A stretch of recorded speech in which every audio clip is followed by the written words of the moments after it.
guys ng auditions gamit ang kanyang mga rhymes o tugma. Ngayong semifinals, mapabilit niya kaya ang madla? Mula sa lahi ng mabilis mag-isip at mabulaklak magsalita, narito na siya, Prinsipe Makata. Okay na po, DJ. Maraming salamat po. Hindi po ako magsisimula hanggat walang palakpakan. At lalong hindi po ako magsisimula hanggat walang sigawan. At lalong hindi po ako magsisimula hanggat hindi pa ako binabayaran. Kapitana, maya pa po ba? Sa lahat po ng magaganda, magandang gabi po. At sa mga pangit, gabi na po. Parang gusto niyo sabihin, Makata, umuwi ka na, ikaw lang ang pangit dito. Ako po'y natutuwang makapag-perform sa inyong tapat. Naglakbay pa po ako ng maraming bundok at dagat sapagkat ramdam kong sa barangay ng Valencia, ako po ay sikat na sikat. Kilala niyo po ba ako? Kilala niyo po ba ako? Sa mga hindi po nakakakilala sa akin, baka po akala ninyo'y ako'y laos ng bituin. Ako po ang inyong napapanood sa Itbulaga everyday. Ako po ang inyong pambansang Bay, Alden Richards.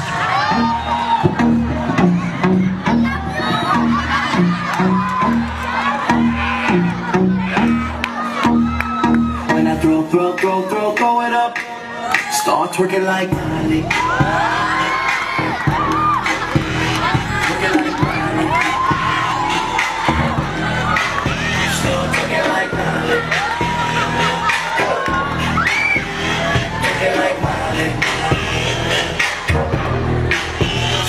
Like Miley.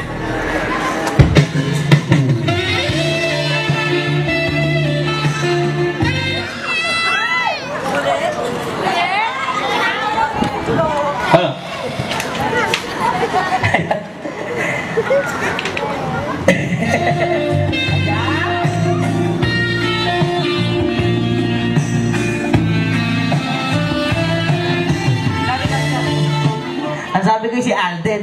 Si Hayden yan eh. Kamukha ko po ba si Alden?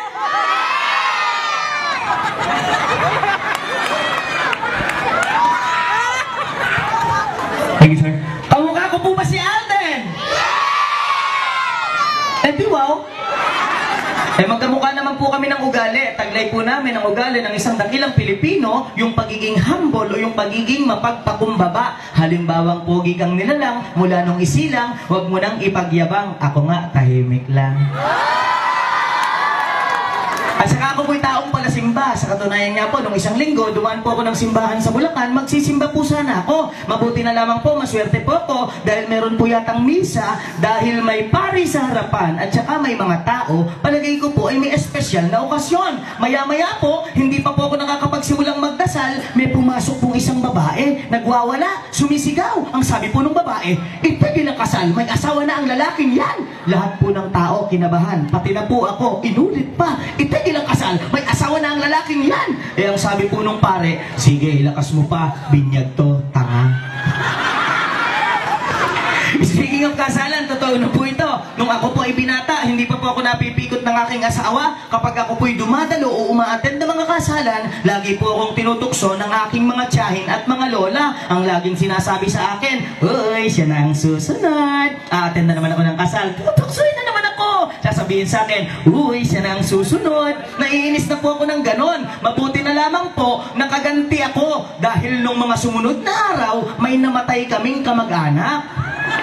Nakita ko po sila sa lamayan. Ang sabi ko po sa kanila, uy, sila na ang susunod. Palakpakan naman po nang di kayo sumunod.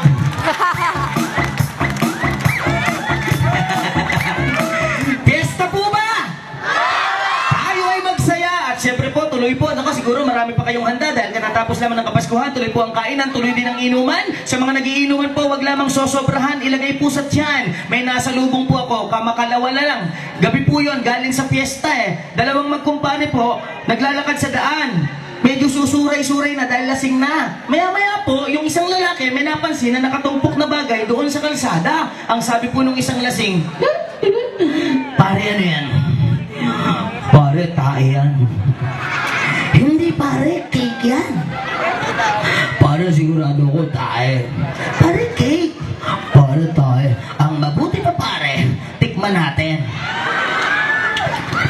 Oo nga, pare, tama ka. Tae nga.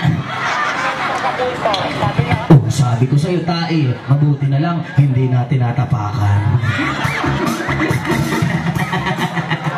Alam niyo po, ako po si Makata, yung makatatawanan po sa talentadong Pinoy, yung nakasalakot kay Ryan Agoncillo, yung tumula ng audio dahil, Diyos ko dahil di mo ko inintay. Ako po ay dating utility man lamang sa isang butika. Na-discover po ako doon sa talentado nung nanalo po ako ng 250,000 sa Itbulaga po, yung on the spot jackpot, nanalo din ako doon. At siyempre lumaban ho ako sa PGT, kahit pa paano po ay naging semifinalist at nagawa ko pong mapatawa si Vice Ganda. At ngayon po kinuha ko ni Coco Martin sa ang probinsyano. Napakabait pong tao. Napapanood niyo po ba ako